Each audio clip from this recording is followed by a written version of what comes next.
Hey, I'm Kristen Ishihara, the mayor of the City of Longview, and this is the next in our series to help introduce our City of Longview partners that address homelessness in our town. And I'm so excited today to be here with Captain Robb with the Salvation Army. Thank you for joining me. Thank you for coming. Absolutely. We're glad to be here. Can you tell me just what is the mission of the Salvation Army? It is to preach the gospel of Jesus Christ and to meet human needs in His name without discrimination. That's wonderful. How long has the Salvation Army been here in Longview? Since 1931. Oh, wow. We've been here a minute. That's incredible. You know, we met a couple of years ago now, and Yes. you'll probably remember that I was surprised. I did not realize the Salvation Army had shelter, had space for unhoused individuals to stay at. That was a surprise to me. Right, and that's my goal. I've been here just a little, almost 3 years, and that has been my goal, is to get the word out that we have resources available here in the community. So I try to attend every community event. Yes, you do. So that I can share the stories of the people that come to us and how the community can help and that the resources are available. Yeah, that's wonderful. How big is your campus here? How many people, if we were talking specifically about shelter space, what does that look like? We have 50 beds here for men, women, and children, and so we house men, and then women have suite type rooms, and the families, we have 4 family rooms, so that keeps the whole entire family intact. Tell me about other services that you provide, or how that, if I were a client coming to the Salvation Army, what that would look like. On our social services side, we have a food pantry and we have a commodities closet. We help with rent and with utilities. And then on the shelter side, we provide the housing as well as a community meal. We feed the outside community as well as internally our community there. That is a lot of stuff that you do daily. Yes. How big is your staff, or what sort of? We just have increased by 2, so we have 5 people that operate in the back, and then we have 4, almost 5 now in the front. Wow. What, if I were coming here for services, what sort of rules or requirements? Is there anything I have to meet to get services from the Salvation Army? No, I mean, we meet people where they are. And so we are open to serve everyone in Gregg and Harrison counties.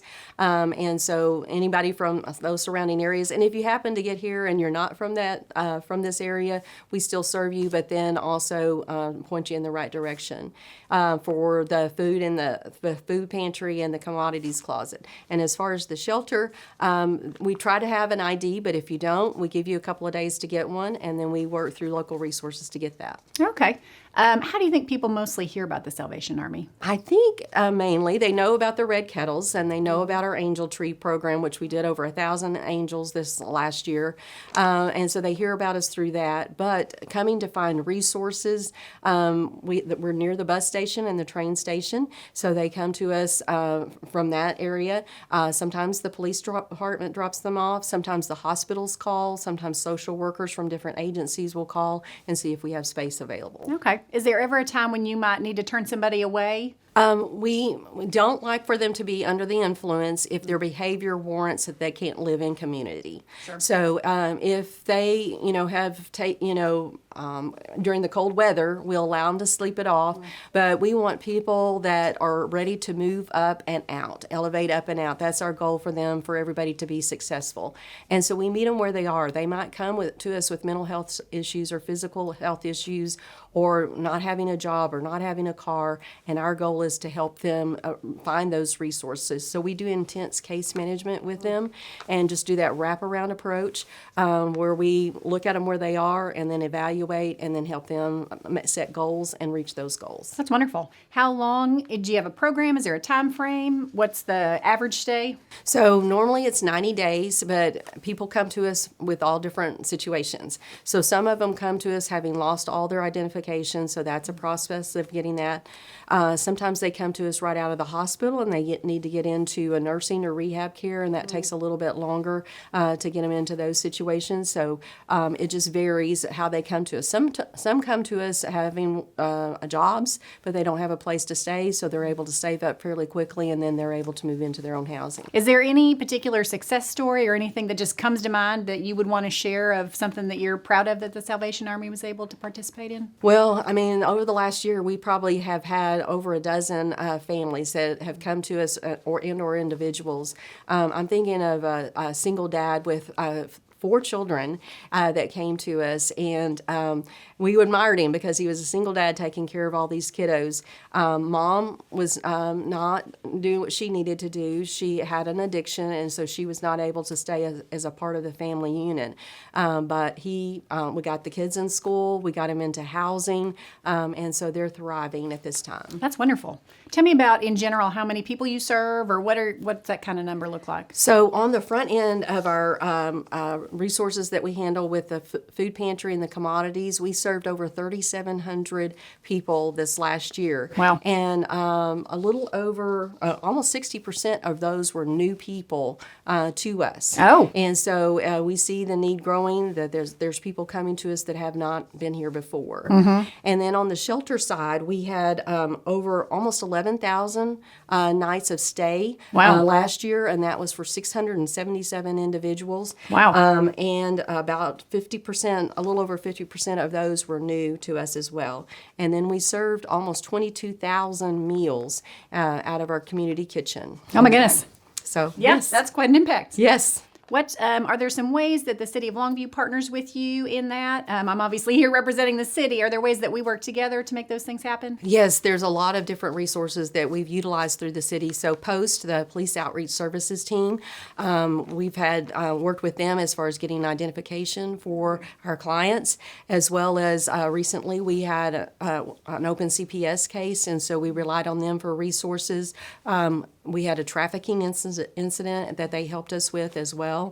And then we use GLOW, Greater Longview Optimal Wellness, and they help us with getting records so that we get people placed in nursing homes or get the care for people if they, just go into the emergency room and they're not getting seen through the whole process. So they help us really work through that process.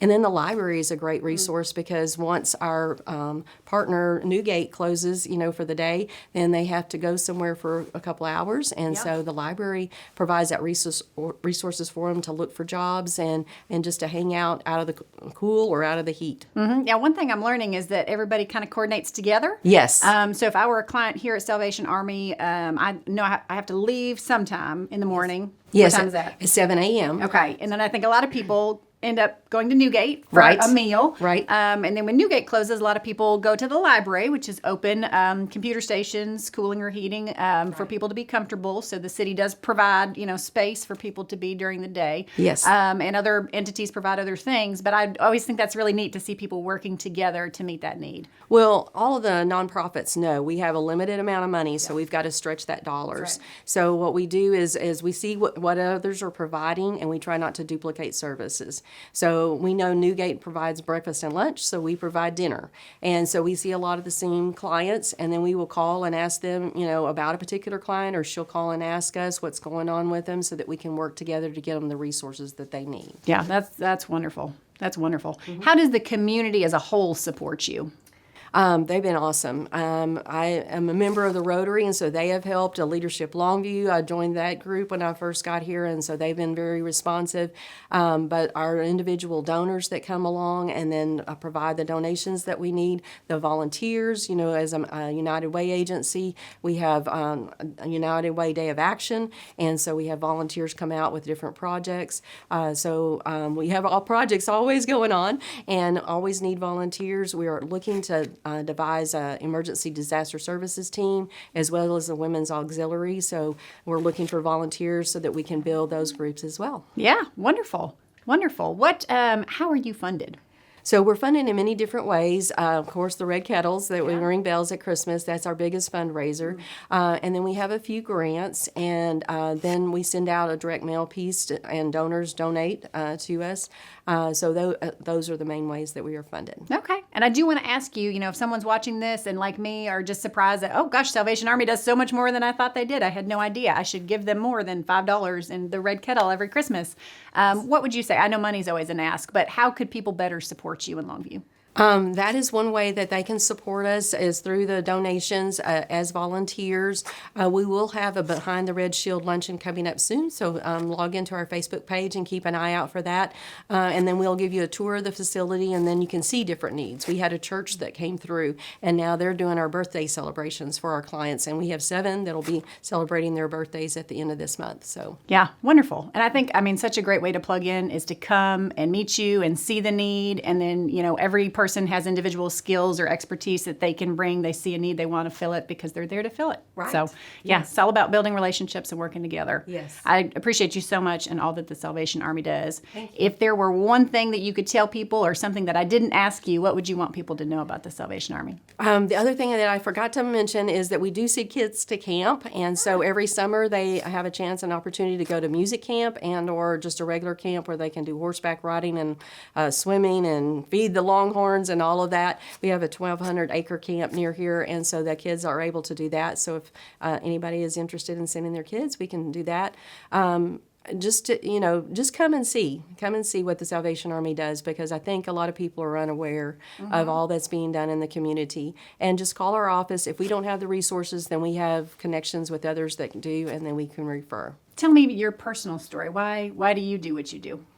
Well, I was called to the Salvation Army almost 20 years ago now, and it started with Katrina when we had, evacuees coming to Arlington, Texas. And I just felt that the Lord was calling me to do something more than what I was already doing in my church. And I don't have to ask him that question anymore. Daily I ask him how I'm supposed to operate or move in his direction. But I just see the need in helping people, and that's what I love about the Salvation Army is that we're the hands and feet of Jesus, and I just love being able to work with all different kinds of people, families that need help, the elderly, the young. I'm mama to a lot of them in the back, and they, I get on to them like a mama.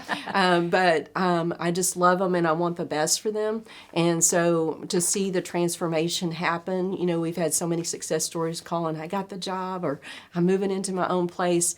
That's what makes it all worth it, so that you can help somebody get out of their situation that they were in before, that they didn't expect themselves to be in. Homelessness is not what people think it looks like.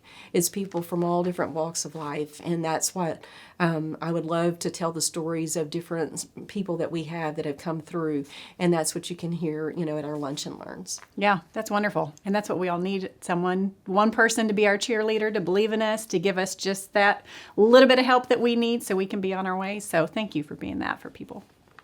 Thank you so much for joining us to learn more about what the Salvation Army does and their important mission here in the City of Longview. We want to thank Captain Robb for her heart and for everything that they do here to help serve, to help be the hands and feet of Jesus. They are not funded with any taxpayer dollars from the City of Longview, but we choose to partner together as good neighbors to help serve people that live here, and we invite you to come do the same with us. Thank you so much.